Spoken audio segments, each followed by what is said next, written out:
Here we go, guys. We are in Silverstone 1967 riding this Ferrari 312, and here we go against a bunch of Ferraris and the Lotus masked with other color schemes. In fact, I'm struggling with a Lotus Cooper at the very beginning of the race. Here we are packed, 13 cars, a lot of fighting from the very first corners. Most important thing now is trying to survive. Tires are still cold, better try to catch any opportunity of gaining any position. Ferraris made a very good start despite they are slightly underpowered compared to the Lotuses, but they feel good at driving, at car's behavior, so the heat is on. Okay, starting 7th, but quickly gaining positions, and there's a big crash at the Stoke curve. Let's watch it again from the onboard.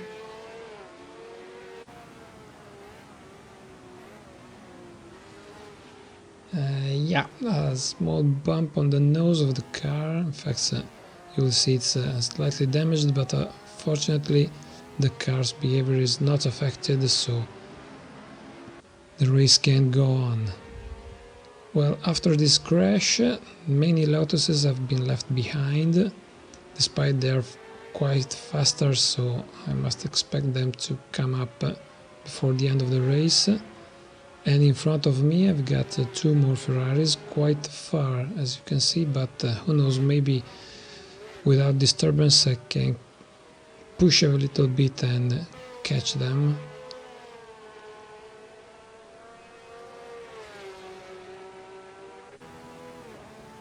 Yeah, they seem quite far, but you know, I can exploit all I can.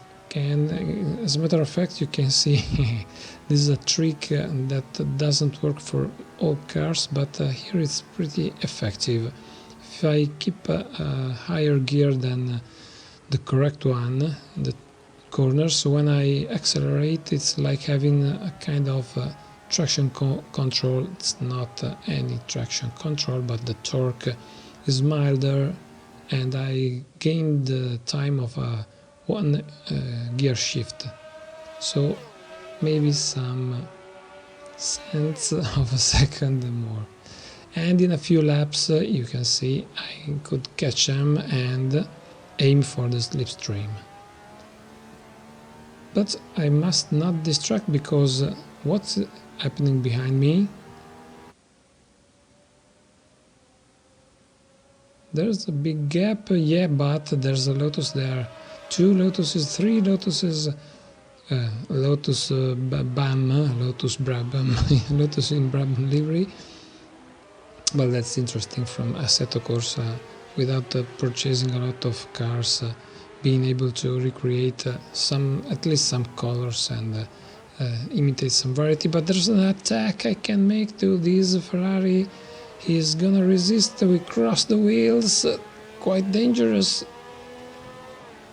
And I'm getting out of the racing line and out on the grass, but this is not a modern Formula 1. These are like off-road cars squeezed down to the tarmac. So here we are again.